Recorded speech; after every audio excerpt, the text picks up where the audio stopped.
clean all the windows between each guest. This is ridiculous what's happening to us and what has happened to us. I tried to work with this construction company every day. Anthony Villardo's called them several times. Angelo Marinaro, he's intervened. We simply ask at the beginning that they keep the dust down and that they change a reverse beeper on their wheel loader to one that's called white noise. It's OSHA approved. I offered to pay for it. I offered to pay the $243 for the beeper. The beeper from their equipment penetrates through our homes every day. We asked them not to start working until 8 o'clock in the morning. We have notices in every one of our vacation rentals that the nuisance says you can't start till 8 o'clock in the morning. So they can start whenever they want. It's 5:45 2 days ago in the morning. 2 trucks were right directly behind my house unloading curbstone. They have to rev the engines up to make the cranes work. I've guests in all those houses. They're waking up saying, what's going on? This is our business. This is my livelihood, and I've been crushed. And I'll tell you something. It's the last straw with the city of Niagara Falls. It's the last straw. So if this can't be renovated quickly, I'm going to be forced to shut the houses down. We already can't run the wedding business for 2 months now. I need people's help here. And I can't believe that the owner of this construction company would have allowed this to happen. The arrogance of his people. When I offered them to buy a reverse beeper that doesn't make the kind of noise that theirs does and it's OSHA approved, we hosed the alley down ourselves. They have a water truck there. Anthony Villardo said, well, they said they're watering. I give you my word, I got cameras. They have never watered one time. If those things would have been done from the very beginning, we wouldn't be standing here tonight. But we are. So I need this council's help. I need everyone that can help me. Otherwise, you know what? At this point in time, like I told you, Mr. Zajac, I'm ready to go. I'm ready to go. I'm 70 years old. Can't keep fighting the city and all the crazy crap that happens here. And it just goes on and on and on and on. So please, I need someone's help here. My wife cries on the couch every morning when the noise starts. We got guests in all the houses. You're ruining my business. You guys know the investment that I've made on 3rd Street. And believe me, there ain't a lot of people making investments, individuals like myself, in this city. So please, I'm not sure where to go from here or what to do, but if this is approved, there should be some kind of timeline for those people to be moving. Stop dumping stuff there. Stop the tailgates banging in the morning. This is crazy. I've asked most people to come down there. The mayor's been down there.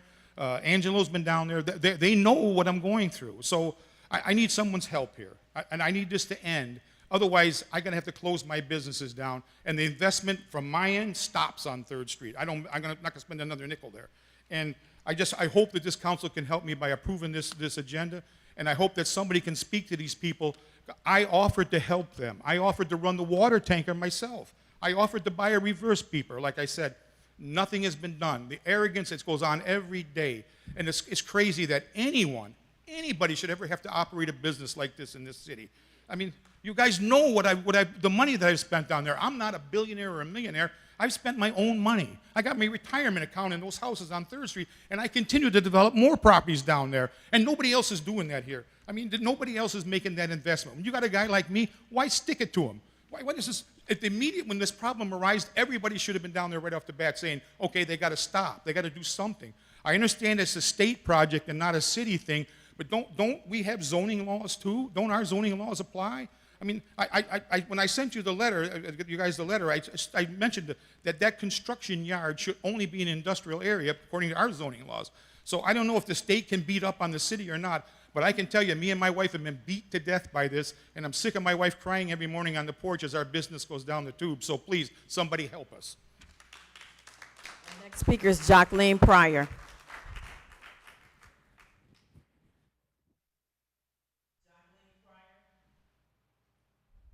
Okay. Our next speaker is Lola Chapman. Cheatham. Thank you.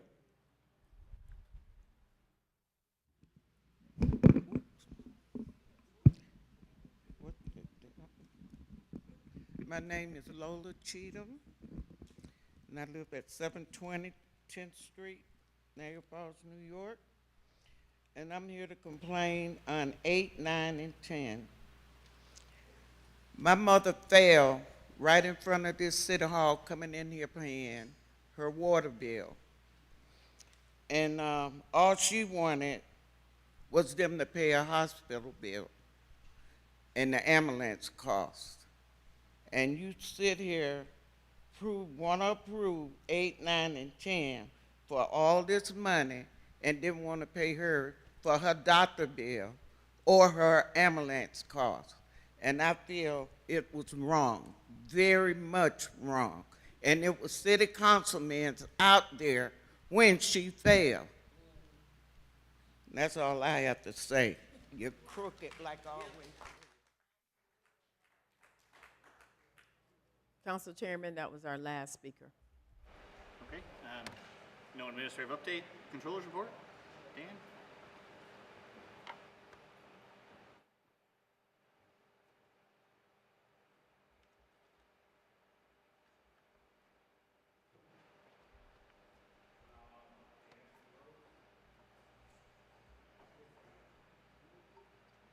Sorry, Dan.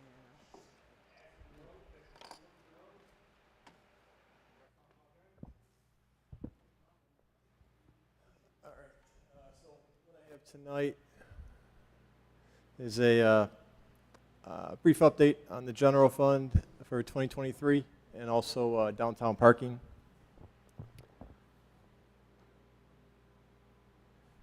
So I apologize for maybe those in the back that it might be small to read there. First slide here, obviously, a couple of our significant revenue line items this year, one of which is our county sales tax. We have a budget figure this year of $11.5 million. You can see through May, we've had our collections. I have a 2023 actual compared to 2022 actual. In 2022, we ended up collecting almost $12.2 million of county sales tax. And you can see currently this year, some months are better, some months are a little behind. But in total, through May, we are up about $140,000.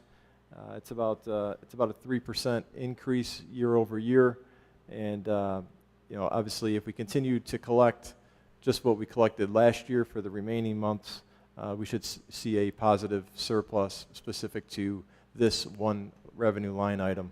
Again, we have a $11.5 million budget figure for the county sales tax. And we're trending right now north of 12 million. Hopefully, the last 7 months of the year are positive as well, and we end the year higher than 11.5 million.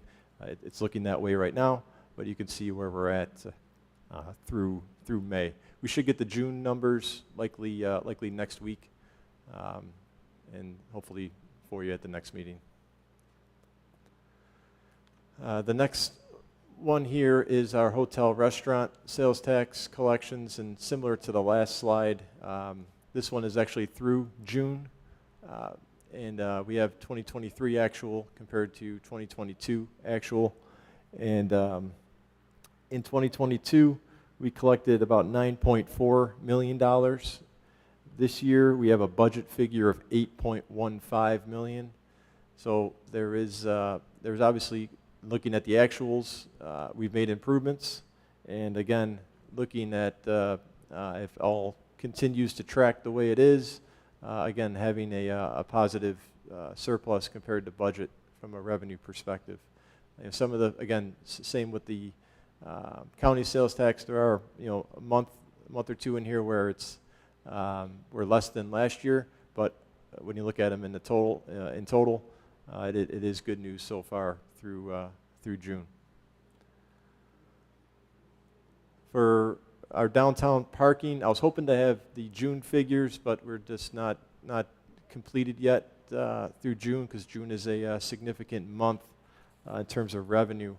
However, this is through May, which obviously incorporates Memorial Day weekend.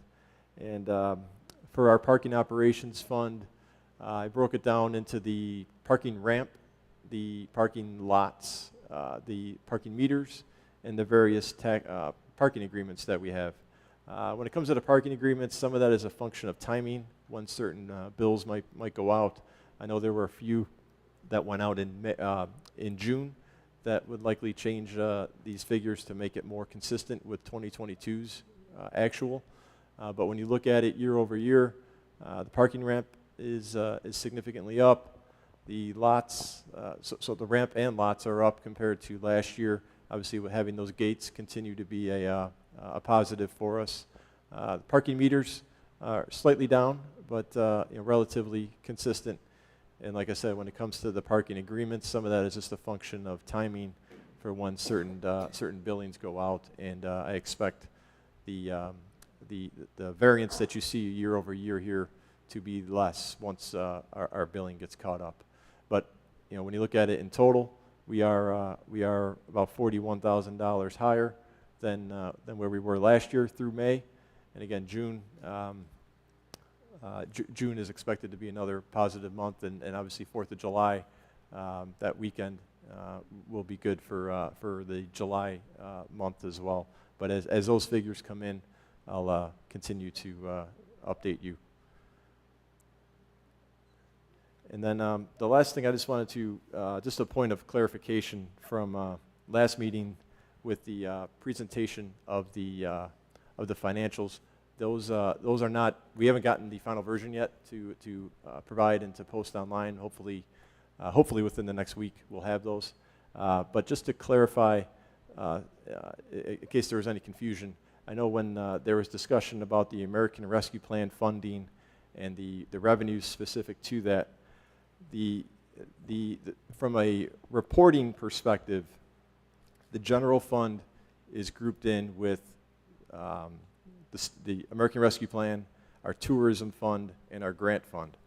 So when you look at the activity, revenues, and expenses, you will see increases in the revenues because of the American Rescue Plan. But there's also increases in expenses. And specific to the American Rescue Plan, those revenues and expenses net each other out. The net income figure is basically, it's essentially the impacts of the general fund. And obviously there is a transfer from the parking operations, the net income that we have from parking operations, that transfers over to the general fund to assist with cost. So when you see the end surplus that was earned in that fund, the general fund is the reason for the surplus. ARPA, the American Rescue Plan funds, really did not have any impact on the surplus. The American Rescue Plan funds had impact on revenue and expenses, but the surplus that was earned was a result of the operations from the general fund and essentially the parking operations fund. So I just wanted to make sure that was clarified, because I'm not sure if there was any confusion on that based off of the presentation at the last meeting.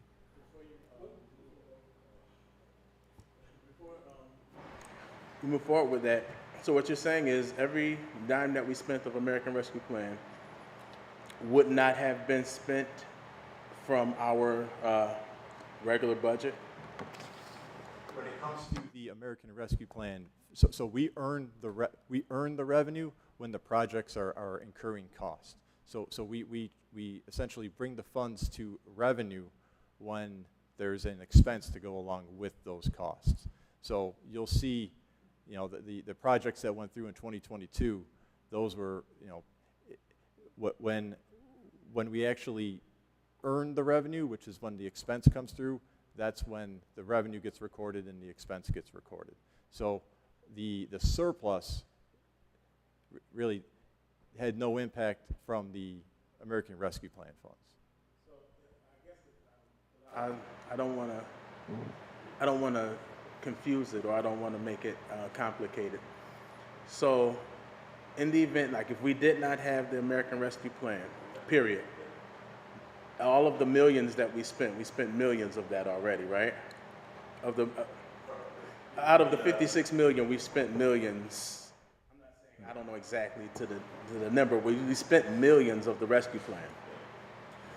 What I'm saying is that rescue plan would not, everything we spent money on, we would not have spent that with through our regular budget. Say we X out the rescue plan, period. Would we not have spent that money on anything that the rescue plan? Because I think the thing is that I just don't want to give this whole idea that, and that's what I made mention about the surplus in regards to the rescue plan. I do feel that, a lot of the things that we spent out of the rescue plan would have been spent using our budget, using money from our budget. So are you telling me that all of the expenses that we have, everything that we have spent ARPA funds on, would not have been utilized through our regular budget?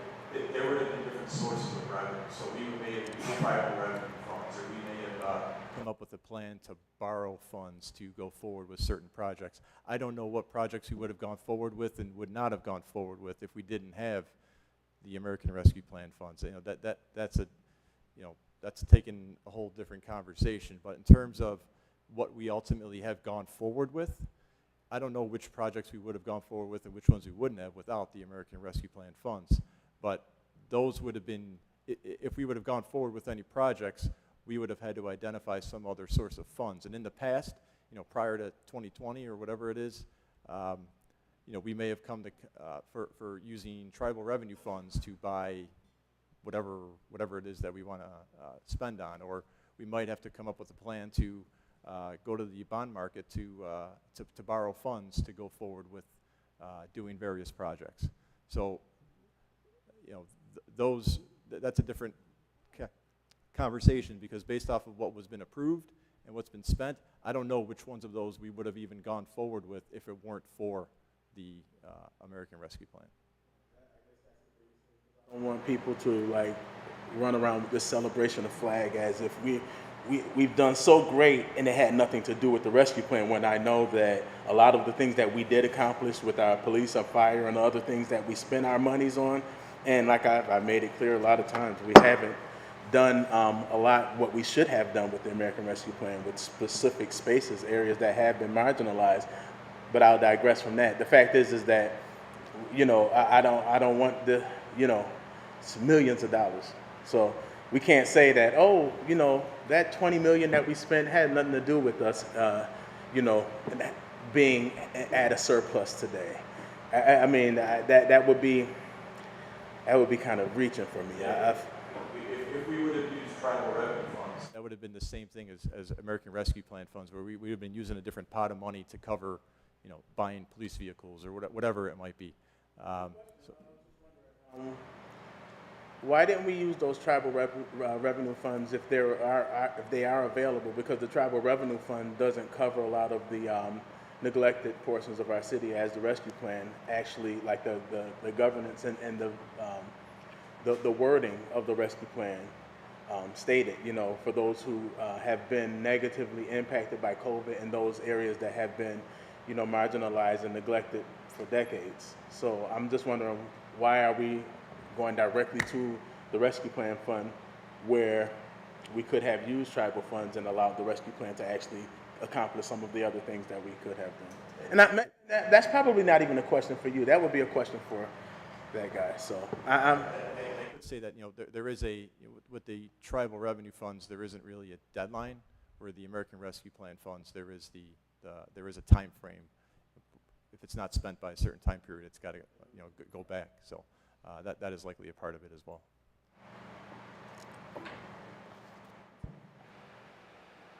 Tracy? Okay, thank you, Dan. Chris, did you want to do it? Ladies and gentlemen, the council was made aware of this prior to, and we discussed it as well. I'm going to call for a vote for a brief recess, as at the request of our corporation council, we're going to meet with them very briefly, and we will be right back. So if I can get a motion.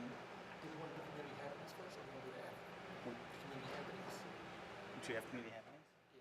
Oh, I'm sorry. I didn't know someone had community happenings. I take that back.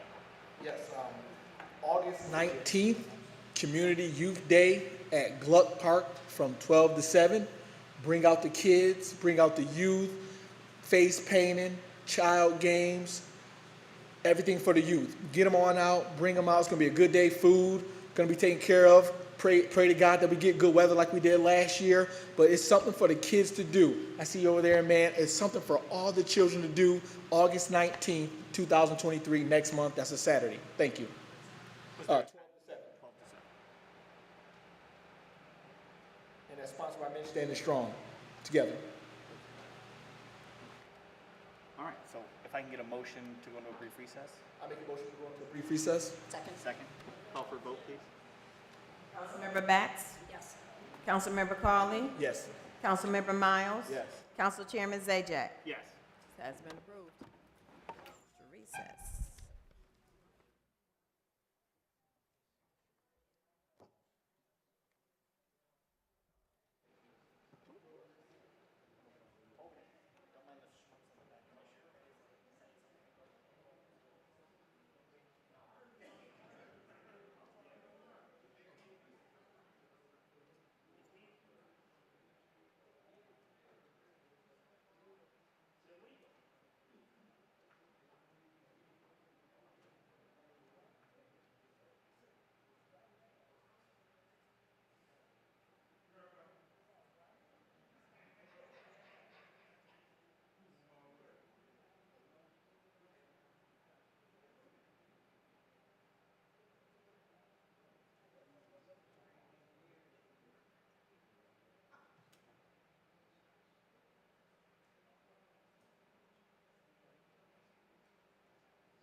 Okay, we're back from our recess.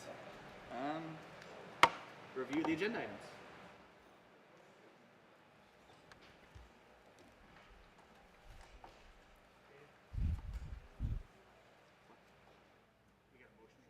Do we have a motion to come out of recess? Oh, I'll make a motion to come out of recess. In a second. Councilmember Bax? Yes. Councilmember Carley? Thank you, everyone, for your patience. Yes. Councilmember Miles? Yes. And Council Chairman Zajac? Yes. This has been approved. Review the Over. agenda items. Agenda item number 1. Agenda item number 2. Agenda item number 3. Agenda item number 4. Agenda item number 5. Agenda item number 6. Agenda item number 7. Agenda item number 8. Agenda item number 9. Agenda item number 10. Agenda item number 11.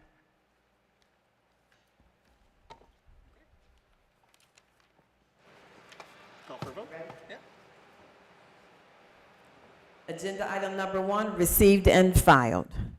Agenda item number 2, approval of the contract for firehouse furniture for City of Niagara Falls Fire Department to Working Fire Furniture and Mattress Company Incorporated. Call the roll. Councilmember Bax? Yes. Councilmember Carley? Yes. Councilmember Miles? Yes. Council Chairman Zajac? Yes. This item has been approved. Agenda item number 3, approval of the contract for cleaning and maintenance, New York State Unified Court System Public Safety Building. Call the roll. Councilmember Bax? Yes. Councilmember Carley? Yes. Councilmember Miles? Yes. Council Chairman Zajac? Yes. This item has been approved. Agenda item number 4, approval of reorganization and police department, clerical. Call the roll. Councilmember Bax? Yes. Councilmember Carley? The Niagara Falls Police Department, NFPD, they are looking for people to join, so let's help get the word out there. If you know anybody who's even thinking about joining our great law enforcement department, please have them apply. I hear the comments. I know. They're looking for people. Yes. Councilmember Miles? And also, to kind of add to that is that especially when if you're looking for people that are have an understanding of the dynamic of specific portions of our city.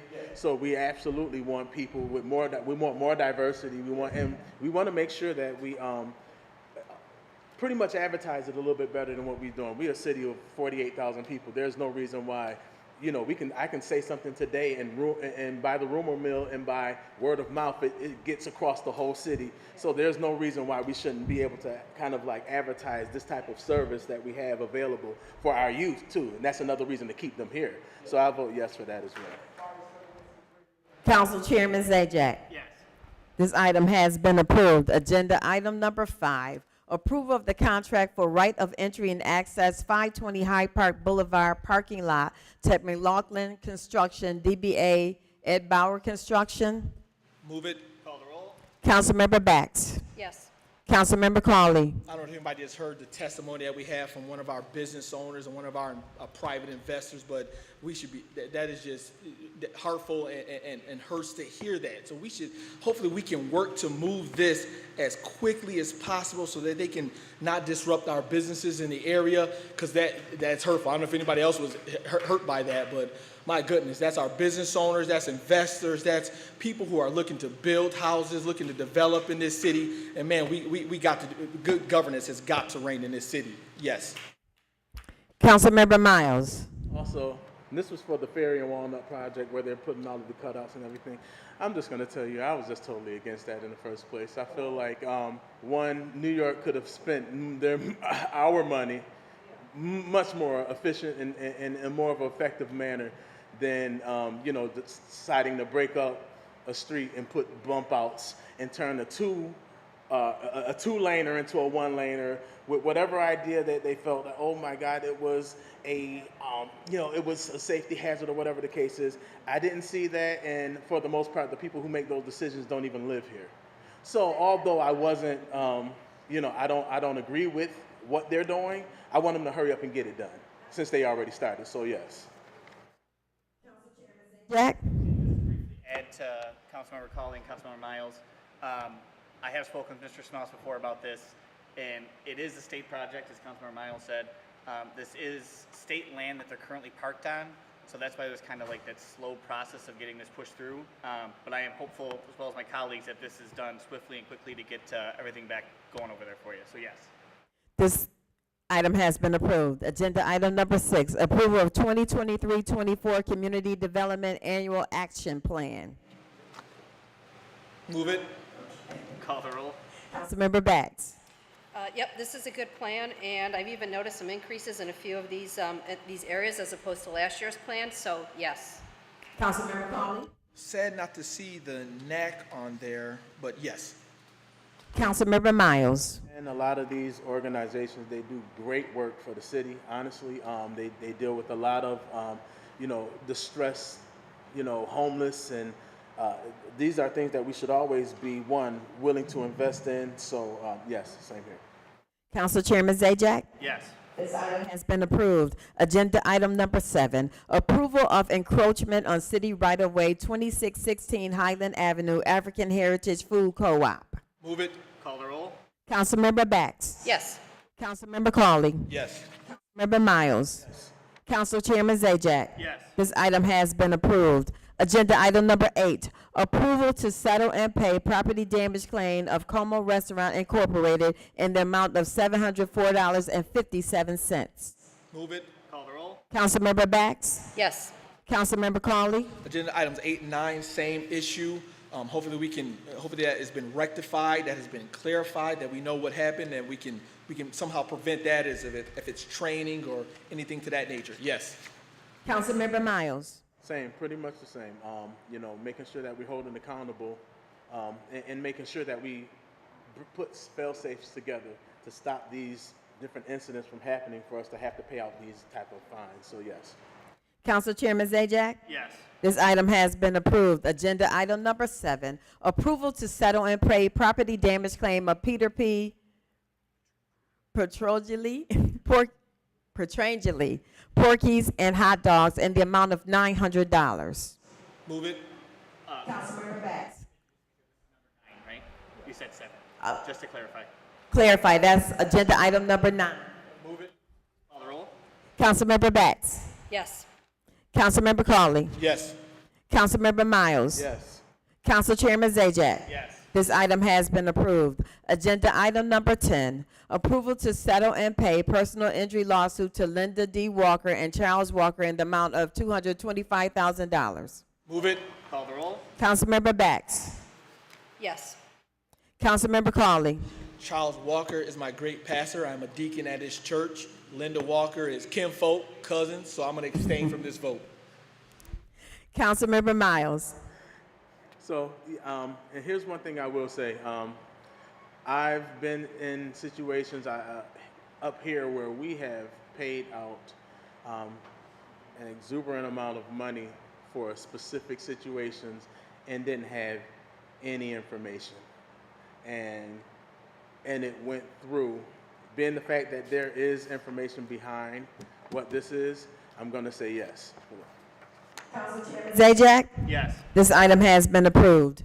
Agenda item number 11, relative to commencing the process to retain a legal consultant to advise the city council relative to the city's pending eminent domain proceeding involving property owned by Niagara Falls Redevelopment LLC and Blue Apple Properties Incorporated and any associated proposals to resolve such proceeding. Move it. Call the roll. Councilmember Bax. Yes. Councilmember Colley. I just want to take 1 second so we can clarify some things. So first thing I want to clarify is why do we have to do this? We just took a meeting, and thank you again for your patience to determine what the legal counsel will be for the city council. And to get to the heart of the matter, talking about good governance. We should not have, we're gonna allocate this, and we're gonna allocate this, but we should not have to touch this. Why do you say that, Councilman Cawley? Because for us to get to an agreement, it should be a conversation between the legislative branch and the executive branch to put forth a face with our outside counsel, where we show our unity together, and we take that to go to whoever's on the other side, whether it's NFR, RFN, FNR, whoever. But we should be able to come to the table, and I've made a request with our outside counsel, the city council, and the executive branch to get together and see if we can talk over what's wrong with the agreement, because it's not a legal agreement, there's no agreement, but we haven't agreed to anything. It's talking about what can we do to accept the money and the land. Because I talk to normal people, everyday people with common sense. It says, okay, let me give you this option. We have option A, where we have land that we don't own. We have to pay the money for the lawyers. We have to pay the money to get the land. And then we have to pay to try to go in debt to get something to develop it. That's option A. Or option B, we develop on land that we already own, or the state owns, the city owns. We don't have to pay for lawyers. We don't have to we don't have to get in more debt. We don't have to do anything. Everybody knows that's just common sense. So we should not have to. We should not have to use this money, but it's going to be there just in case we can't come to a rapprochement, which we should be able to talk about the land and the money. We should be able to work over the negotiation, get some of the legal terms out of there, go through all that legalese, but we should be able to come with the city council and the mayor. Hey, here's the agreement. Let's put this forth to NFR and let's see what they say. Yes. Thank you. Councilmember Miles. So I've said this a numerous amount of times. So what is the real fight? Let's address the big pink elephant in the room. We all understand that NFR has not developed their land in over 25 years. I digress. Right now, we're talking about, what is that the real fight, though? I think that's the question that I'm asking. Is that the real fight? Is the real fight that we're trying to hold some people who hold land, we're trying to hold them accountable? Are we trying to build the Centennial Park? And if we're saying that we need you to develop your land, and then they turn around and say, you know what? We're not going to allow you to take this land from us. This is ours, whether you like it or not. They don't owe us anything. Let's keep it 100. They don't owe us nothing. They should develop their land, absolutely. They shouldn't sit on the land and let it turn into what it turned into. Totally understand that. But in the event that this, and I said this before, I make this analogy, if we're coming to them, and this is the administration, if we're coming to them and we're saying, we want your kitchen, your bathroom, and your living room. And they say, I'm not going to give you my kitchen, bathroom, and living room. However, there's some other space that we don't use. We'll give you that. We don't owe you that, but however, we'll give you that. And then all of a sudden, and it's enough to do whatever it is that we plan on developing, whether it's a Centennial Park or whatever it is, whatever we want to call it. What's the real fight? Because if they're offering us that, why aren't we sitting at the table saying, okay, well, let's talk about that. You're going to give that to us for free, or are we going to fight and use, spend money on legal fees, spend money on lawyers, spend money on this whole eminent domain process, spend money, $150 million on the building of it. What's the real fight? I think that's my biggest issue. We're talking about this, and I'm going to vote, but my thing is I'm tired of the wool being pulled over the eyes of the people. What is the real fight? Are we trying to hold them accountable? And if they're saying, okay, well, we haven't developed land in over 20 years, here, you develop it. Why wouldn't, and I'm preaching to the choir, because it's not you guys, it's the absentee, it's the people who should be here, that I want to continuously on record, because I'm not doing any, special side meetings or whatever the case is with the mayor. At the end of the day, these are the people that are the reason that we're up here with this agenda item right now. They're the reason, so they should be here. And so my question, and maybe he might put it in his, whatever review that he does on Facebook or all of that other good stuff, sometime later. But my question is, are we play fighting? and play fighting using the funds of our community? Because this is not, because if they're offering us money, offer us land and money, why aren't we at the table? We're not getting gypped out of a deal. They don't owe us nothing. So if they're gonna give us something as a city, and I'm again, like the last council meeting that I made mention, I'm gonna use the mayor's words when he was campaigning. So a lot of things change when people get in office. We should move out of the way for developers because our city is not in the business of developing. We should move out of the way for developers to develop. We're not in the business of developing. The red tape, the loops, and all of the hoops that we make business developers jump through, we need to be more business friendly. It gets sickening when I keep hearing that from people who are walking these streets and going into specific portions of our community and talking to us about that and making all of these beautiful promises. But then we're here now. We're here. We're talking about eminent domain, using funding from our community, from our tax dollars, your tax dollars. So, yes, I'm gonna vote yes on the item of obtaining, outside counsel. However, as Mr. Cawley, Councilman Cawley, made clear, I feel like we should have been at the table, and we should have been making having this whole conversation with NFR, and put some stipulations and put it on ink. It's not, I don't think it's as hard, because what happens, people like to complicate things to try to, pull wool over the eyes of the people. At the end of the day, it's not that hard. If we put it in ink, okay, well, if we stop this eminent domain process, this is what you have to do, and let's put it in paper, put it on ink.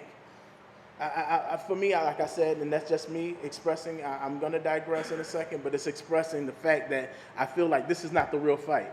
I feel like we're not really fighting, people who are holding land, developers that say that they're going to develop and they don't develop. No, I think I feel like it's a campaign booster.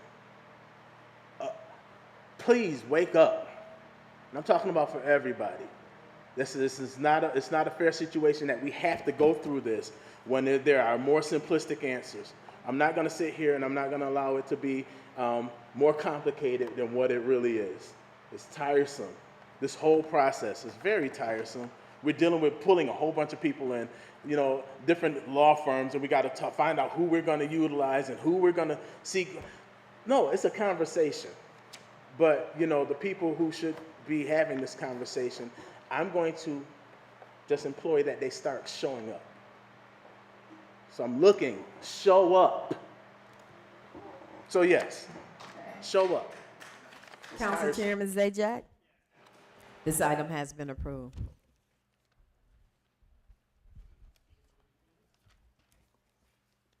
Our first community speaker is Chris Smith.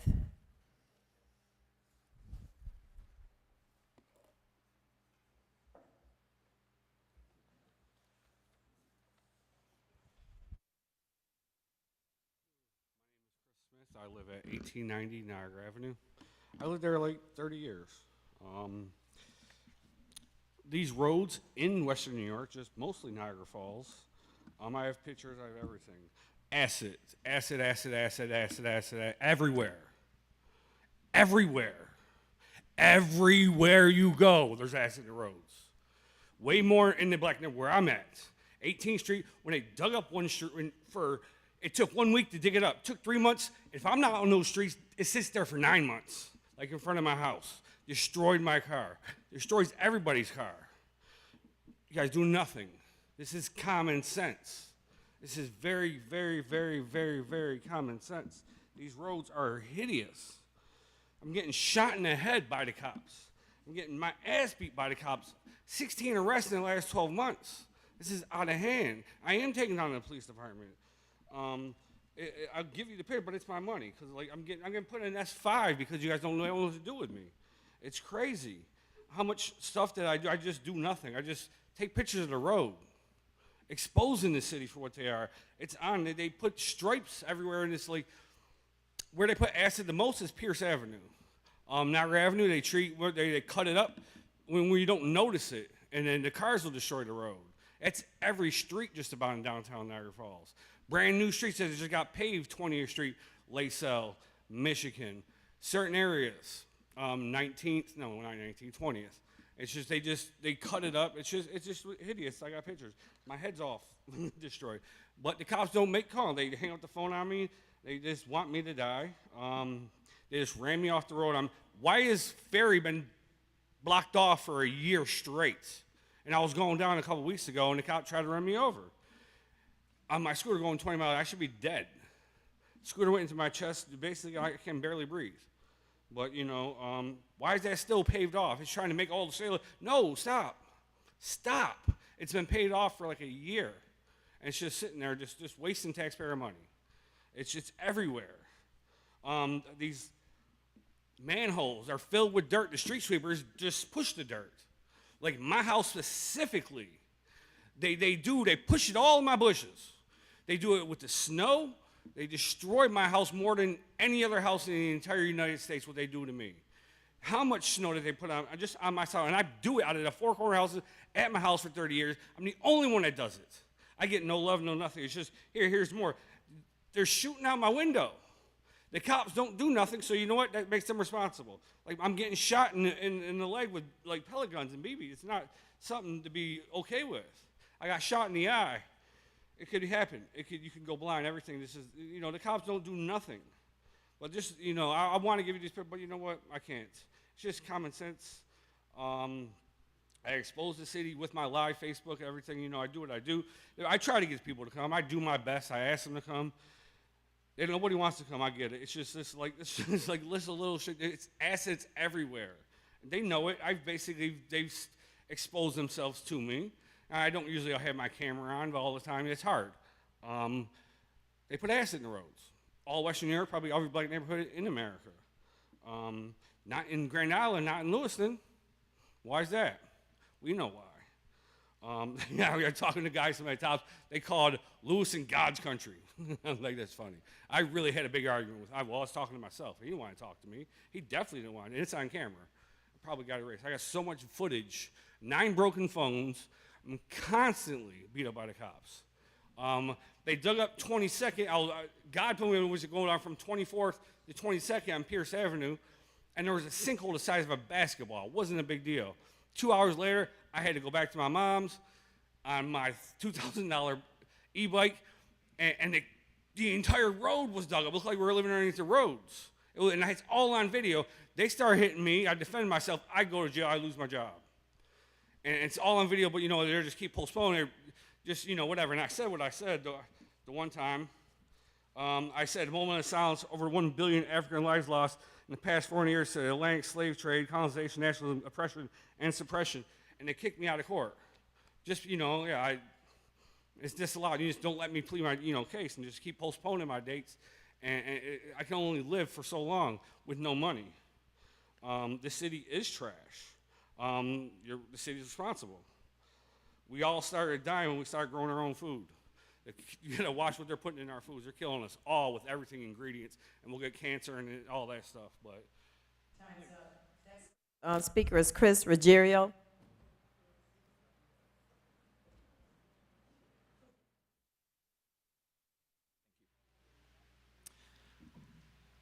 So first my name's Chris Ruggiero. I live on 616 81st Street. I just wanted to thank everyone first who shows up to these meetings regularly, month in and month out, and I do apologize for not being more active in the community myself in the past. Most of you likely don't know me, but again, that's my fault for not being more engaged with the community, and I do plan on changing that going forward. Some of you may know my late father, Ken Ruggiero. He was a local teacher and a golf coach, as well as the golf pro at the Hyde Park Golf Course for many years. He also wrote a weekly golf article in the Niagara Gazette. He was a pain in the butt at times, but he's also the reason that I had night gyms to go to after school as a kid, and he's also the reason I spent so much time at the Hyde Park Golf Course playing the, rest in peace, Red 9. So about 44 years ago, he started the juniors golf tournament, and he was obsessed with both golf and baseball. Sal Magley especially. He knew what a great opportunity the tournament would provide for local youth because not a lot of young people are taking up the sport of golf nowadays. And he was good friends with John Spanbauer, who I want to give a personal thank you to. He's the one that's been keeping the golf tournament up and running the past couple years. He knew what a great opportunity the tournament would provide for his sons, but also for all local youth, both giving them a way to experience the game that he had such a passion for, while also enticing new and youthful players to the game and making sure that the entry cost was minimal, because being able to experience something like that should not be about a family's financial situation. And we all know the extensive price that goes into playing almost any sport nowadays. So we would love to see this event grow back into what it used to be in the past. I played in it 30 years ago, and I still remember some of the friends I made there. So if you anybody know any city youth, and I don't believe being a city resident is a requirement for the tournament, if you know anybody that between the ages of 7 and 17 years old that might enjoy this or benefit from the experience, the tournament this year will be held on August 15th at Hyde Park Golf Course. It has 3 different age groups, again ranging from 7 to 17 years old. The entry fee is only $5, and it includes the round of golf, lunch, a raffle ticket. Last year it included a gift card, a free t-shirt, as well as some other prizes, so well above and beyond the $5 that's needed to enter. I do plan on being there to volunteer, and I do believe volunteers are welcome, so feel free to let me know if that's something that might interest you. And if you think you know someone that would enjoy the experience and benefit from it but may not be able to cover the entry fee for whatever reason, please reach out to me. I do have my card with me, and I also have a few applications I grabbed from the golf course on my way here. And if it's a financial issue for anybody, I would be happy to cover the fee for any youth that would be interested, but the financial obligation for the entry fee would be a problem. So please feel free to ask me if you have any questions afterwards, and I'll be hanging around. Thank you so much for your time. That is also listed on our website for youth activities. Jennifer Lemoy.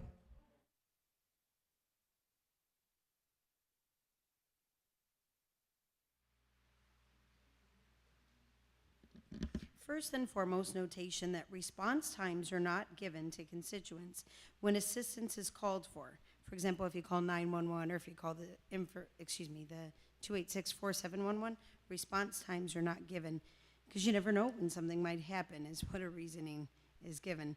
I am not in favor of such, especially since our current administration has protection due to inappropriateness. With respect to Gluck Park for next month, just please have children, elderly, etc. stay away from the fenced-in areas. There's some toxic areas there that should have been handled last year that our current administration promised would be handled and still to date has yet to be handled. Administration previously stated that our city pools would be open 7 days a week, not 4. So, for example, today, they should have been opened. I know the mayor administration, I'm not personally attacking him in any way, is that he decided, or however, him and city administrator, that it would be Thursday, Friday, Saturday, and Sunday.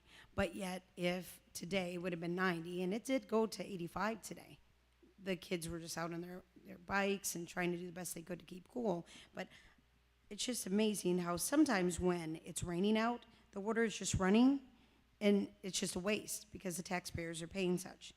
It's imperative to mention here that financial figures presented must be enlarged for constituent viewing purposes. Today is not the first day that such inappropriateness is being called out on. And it seems like, not patting myself on the back, but I'm the only one stating such. From a reporting perspective, transparency is key, and our controller must be held accountable for such. Even I tried to have my son assist me with taking a picture of the figures, and I didn't want to interfere with the meeting being conducted, but to come up here and take a picture, those figures should be published on the city website. Or I know we can do it at home with our devices, that you can just go like that with your hand and it enlarges it, because you can't see from back there at all whatsoever. City Council constituents are pretty much at this point, especially since it's election year, asking, literally begging for accountability purposes.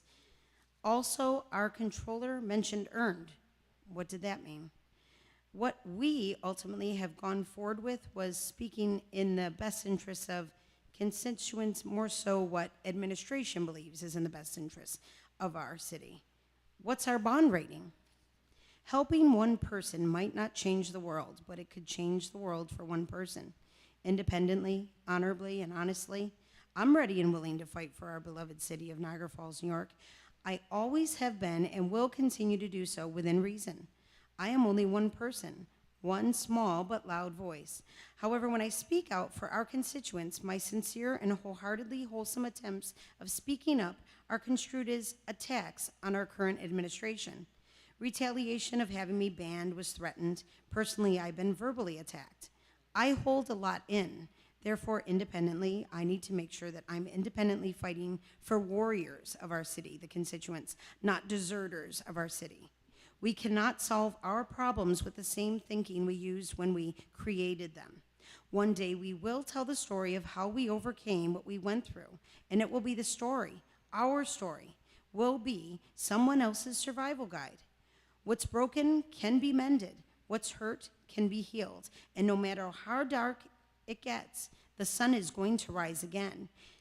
That was back onto those. In addition, and I apologize because I was not aware doing a Google search, and I can understand rightly so why it wouldn't be, with respect to item number 10. And I know we're not speaking of agenda items, but you have to ask yourself when you become a little more aware.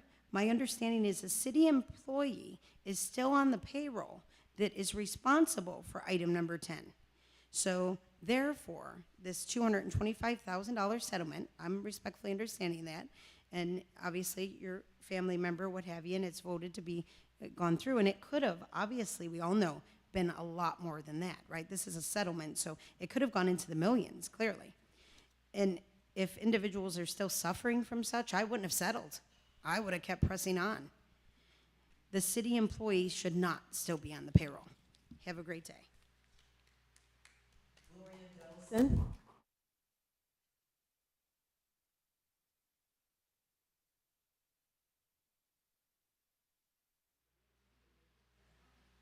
Good evening. And first of all, I want to give honor to God for even being here. The last time I was here, I didn't get a chance to speak, and I am so thankful that it seemed like the tone of this city hall has changed, because we as a small community need to get along. We really, really need to work together for the good of the children, if not anyone else. So I want to speak about Gluck Park. And Gluck Park is very dark. A park should look like a park, a playground. We should know a playground before we approach it. That's a playground. And I'm not going to stand up here and blame anyone. I'm just talking to all of us, including the mayor. He's not here, but he is just one person. We have elected 5 persons, am I right? So I'm talking to you guys about our children. A playground should look like a playground. It should be colorful. It should accommodate children of all nationalities, make them friendly, those kids who have disabilities as well. Also, I noticed there's no tables or benches. So if I'm there with a little kid, I cannot even sit down because there's nowhere for me to sit and engage with them, maybe have a little lunch. Also, I think we need to, with our rescue money, I hope we haven't used it all up, but it do need, in all our parks, lighting. There's too much going on in our community, not necessarily that it comes from people who live here, because sometimes you can have outsiders. But when you are dark, people take advantage of it. So the park should be lit up as well. I just hope that we really take a better look at that. And I noticed that it's not fenced in. Now on, I think it's off of Ontario Avenue, Lockport, the little park there. I was trying to find out how did that park get built, and I see it was from a family and also City Hall. So they gave out a lot of money, but that looked like a park. We know it when we see it. There's a sign there that approaching that there's a park, and it's also a fence around it. Again, this is just something that I think that we can do a little bit better with in our city. We already know it's not a lot to do. I don't have to reiterate that. It's not a lot for children to do. But it don't take a lot for children. But it does take them being children while they are able to be children. And I want to jump to this. I want to give Chris credit. He do come to the city hall, whether he causes confusion or not. He comes. And we need to encourage more people to come to City Hall. Because if it wasn't for people, you wouldn't need our city fathers up here and our city mother. I want to also reiterate that Councilman Colley, who is a vice president also of Men Standing Strong Together, who mentioned that Men Standing Strong is going to have a community youth day, August the 19th at Gluck Park. So we're inviting all of you to come out.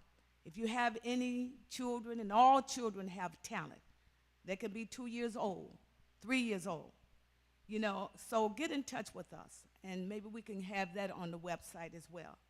So it's August the 19th, Men Standing Strong Together, our Youth Community Fun Day. And I hope you take advantage. Everything is free.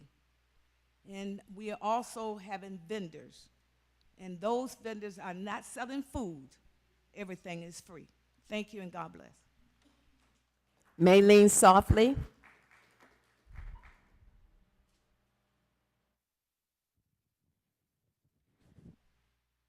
Good afternoon. My name is Melanie Softly. I would like to say, since I have lived in America, I have lived in Niagara Falls, New York, and I live at 720 Selena Tower. Now, where do I live? I have seen so many children have been gunned down, shot every day. And I wanted to say, can we, as counselors, go out there and save our children from dying? Because I have 4 grandchildren born in America. They live in Packle, and I wouldn't like to happen to my grandchildren, because I know the word of God says, suffer the little children to come unto thee. Such is the kingdom of God. Thank you. Kathleen Pryor. There's.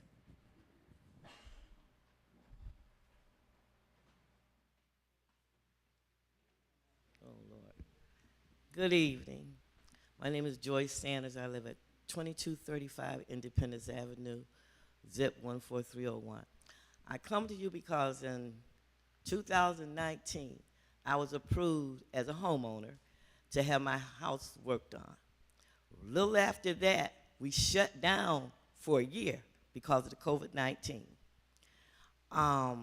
Then we started back, and the bidder who worked on my house was named Robert Novak. I don't know if I got the first name right, but he's a Novak. And one of his words was, "You can trust me." His last name is Novak. He said, "You could, I don't have to put it in writing, Joyce. You can trust me. My word is my word." Well, a man that lived at the corner of Forest and 22nd, his roof was caving in. So he stopped working at my house to do private work. And private work, he probably got paid a little more money. So he put me to the side. So Then he went and did some people on Grand Island. And he put me to the, oh, Joyce, they got beautiful homes over there on Grand Island. Oh, you ought to see it, da-da-da-da-da. So it's 3 women, single, myself and 2 other ladies. They take advantage of it because we're single. They come in and out. One of his workers was his relative that came from, like they call us, what do you call it? Well, anyway, his nephew came, and I had a problem with my toilet. So my son-in-law came into town, and he fixed it. So when he came, I said, well, the toilet, oh, well, then don't bother us, don't bother us. And he started swearing at me. So I told his uncle, Novak, I don't want him at my house anymore. But what I'm here for is I want, because I did talk to Mr. Carley. I ain't heard no more back from him. But he did send word he was working on it. So Mr. Elders, he came out to my house and looked at it. My daughter fell on my porch. So I said, I got insurance. I called my insurance. My insurance denied her and canceled me. So I told Novak. And I called Dave. He's over Center City. And he told me, don't worry with him no more, just call Novak. And so what I'm here for is I want somebody to come look at my porch, somebody not to take my word, because all my neighbors knew they fixed the porch, but they did it during the winter. And the porch, the wood was rotting out, and they kept painting over. Halloween, the kids fell on my porch.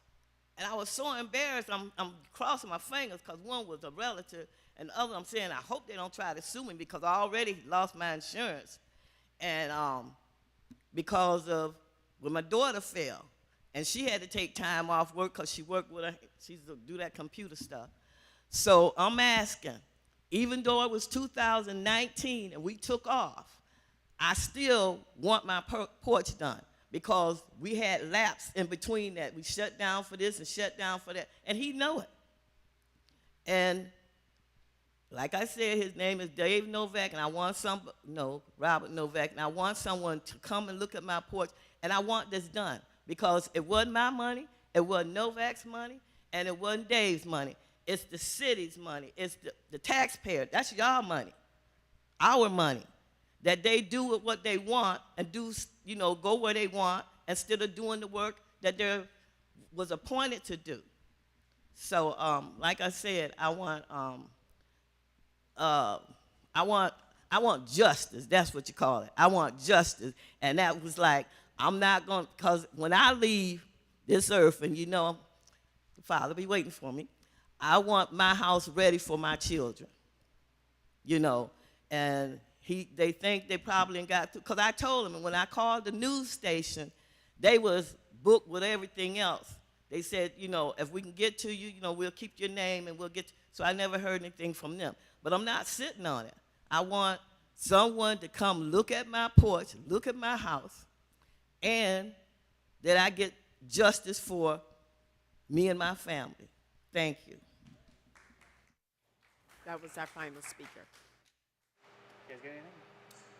Thanks for everyone for coming. Really appreciate you coming. Definitely need more civic engagement, more public engagement. What happens here matters. Every tax dollar, every tax penny that we spend matters to me. Where it's going, why it's going there, how much it's going, and what is our return on it. Those stories matter to me, and I definitely want to get to the bottom of everything. So we appreciate you coming. Thank you.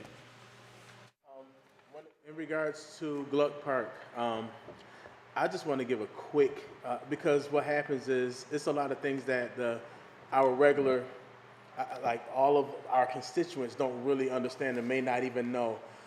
It's horrible habits that goes on when it comes down to, let's say, and I'm hoping that things have changed, and I'm talking from a little while ago. I'm just going to give you a quick story. There's a man by the name of Pastor Tommy King. Personally, his church is right on the corner near Gluck Park. And what he wanted to do is he wanted to adopt that gazebo, that covering. He was going to use his own money. He was going to hire people who were, skilled from the city to actually fix it, and he was going to use his church's insurance to make sure that everybody was covered. For me, so he reached out to me, and I said, that's a no-brainer.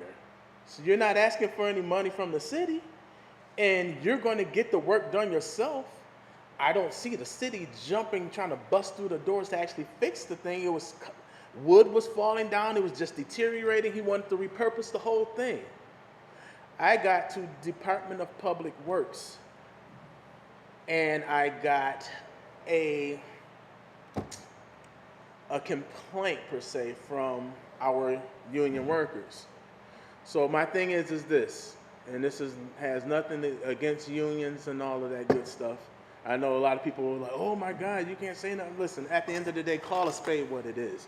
So when it came to that, you can't cherry pick when you're talking to me. So it's either we have enough workers to do the job and you don't want people to take work from our unions, or we don't have enough workers. Problem is no one is actually fixing these problems in this park. I can actually agree with Ms. Dolson because there are a whole lot of other parks that look like parks. But as soon as you come into the inner city, as soon as you come to like Midtown, the part that's like forgotten, the part that nobody really think about, I call that out of sight, out of mind. I call it when it looks bad and it's like, okay, you're not going to go down that street because that street is horrible, so I'm going to go around. So the more people we get to go around those streets, the more, I call it the broken windows theory, if you can go look that up. If it's not fixed, it'll only get worse. That's what happens to parks like Gluck Park and other places in the city of Niagara Falls. So what has to happen is this, accountability, and I'm talking about from us up here, from them down there, and guess what? From y'all too. Because at the end of the day, what happens is we as a community elect people and we think that that's just the end of it. If you think that you can just go home and you think that us elected officials are going to change Niagara Falls and do it a 180 in one term, 2 terms, you've canceled Christmas if you think that's really going to happen. We can't look for new answers using old metrics. We can't find new development using the same old ratchet, same dirty culture, same corruption, same government corruption, but at the same token, same apathy throughout the community. This room should be packed. Hold us accountable. I've been saying this before I even got up here.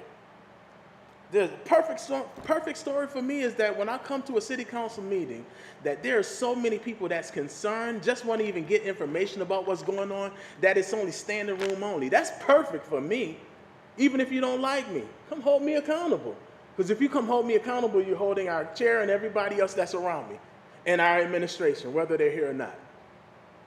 So for me, it's so many different moving pieces.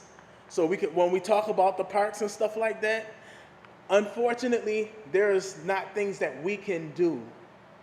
We're not allowed, because I want to make sure we educate everybody on what's real. We're not allowed, and they will vouch for what I'm about to say. We can't go and talk to a department head about anything. It has to go through the administration. So at the end of the day, and who appoints our department heads? So when we're talking about public works, when we're talking about DPW, our chief of police, community development, those people, that's why I always suggest that they be here, because a lot of the things that y'all saying up there, we hear you. I hear you. I'm listening, because there's a difference between listening and hearing. I can hear what you say and it can go in one ear out of the other, but I'm listening and I don't like to just give back and just throw rebuttals, because y'all worth more than just that minute and a half of me trying to tell you what I think you should think or how you should feel. So I like to go home and I like to sit on some stuff for a while. So what I'm suggesting, and this was something that but that the council prior to me getting in office used to do, at some point, I think we just need to take down some of the notes of a lot of the things that are said at that podium, and maybe we can't. And here's the thing. you shouldn't want us to just have a back and forth conversation with you right on the spot. Tell us what you need to hear, what we need to hear, and then let us sit on it. Let us go home and think about it. Let us, put ourselves in your shoes, and then what I would hope that may be something that we could adopt as a council is that when people get up to that podium and they speak, maybe we can get these notes, and then the next city council meeting kind of maybe even try to address something. So it doesn't seem like we're just, because guess what? I was one of the ones that was consistent at that podium. That podium has plenty of miles from Mr. Miles on that podium. I sat there and I fought for the same thing, community centers, just betterment for the whole city. Not equality. I'm not here for equality, I'm for equity. Some people, don't give everybody the same thing. Some areas just need to be built back up that was neglected for a long time. So you hear me say neglected portions of the city, marginalized portions of the city, gentrified portions of the city, displaced portions of the city. All these words mean something. So when I talk about all of that, I think we should develop a culture. Again, don't ask us to give you something right, because I wouldn't want you to just give me an answer just to appease me if I was at that podium. I would like to say what I have to say to you and allow you to think on those things, and then maybe give you a couple of weeks until our next city council meeting, and then maybe we can start addressing things. You know what I mean? And if there's nothing, and I'll tell you, if there's nothing we can do about it, there's nothing we can do about it. But if we can just do our due diligence to actually help our constituents, we're not here just to collect a couple of dollars, because there's not that much money in city council, whether you know what I'm saying? Some people think, oh, you're collecting my dollars. It's nothing. I've made more money playing bass side gigs. This is not money for me.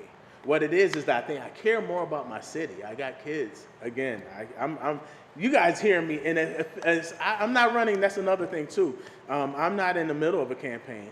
I still got 2.5 years left. So everything that I'm saying right now has nothing to do with me running. What I'm saying is this: my kids deserve a better quality of life here in the city of Niagara Falls. So with that being said, I'm prayerfully, just so we do have an understanding, we do hear. I'll speak for myself. I hear it. I hear you, and I'm listening to you. But at the end of the day, I hold myself accountable. Be accountable as well. Bring your friends and family. Bring people here. Get more engaged. Bring more, because guess what? If the same handful of people, I said this probably 4 years ago, if the same handful of people show up here at City Hall, you're going to get the same thing. You're going to get the response. But when you have a room full of people that's looking at me and looking at us full on, and watch me as I vote on how I'm going to spend your money, I think there'll be a different kind of vibe up here and out there. But if we keep people away from the city hall, from our meetings, or keep people away, keep the voice of the people away, then at the end of the day, it's easy to just let things be. There's that status quo. Keep it the same. We've been doing it this way all this time. It doesn't matter. And change your language too. Change your language. The whole, Niagara Falls, it'll never, or this will never happen, or that will never happen. Well, if you do it first, then you just dispelled that myth. Start with yourself. So yeah, that park, I'm sorry, and I digress, but when she had mentioned the park, I just know, that whole situation came to me, where we have to understand that it's not just city council.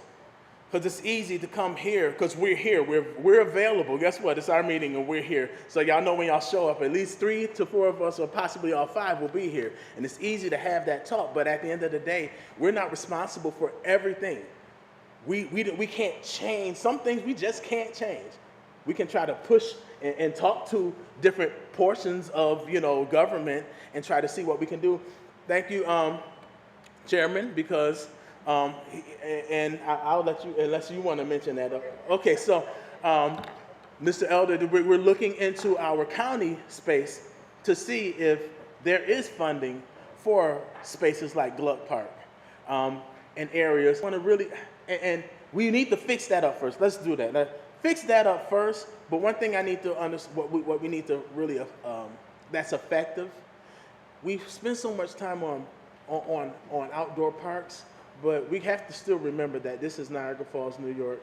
We're still in Western New York, a city and a part of our country that get more winter than anything. Those parks are only going to get used for a good couple of 2-3 months, and that's if Mother Nature chooses not to rain us out all summer long. So at the end of the day, one of the biggest things is I'm trying to find, I want to focus a lot on what we can have that's year-round indoors. So when we can't use the park, we can take those same type of activities and put it on an indoor scale. So at the end of the day, our kids are not out doing, because when you leave your kids out to do their own thing and find something to do, they end up doing stuff that they don't have no business doing. So let's start focusing, let's start changing our focus and just start changing the dynamic. But just to say that, Ms. Dolson, there are other spaces that doesn't deal with us. And so we have to address, and I want to be able to address things where, squeak where the oil is. Every squeaky wheel don't get the oil. The squeaky wheel that squeaks where oil is available, that's where you're going to get the oil.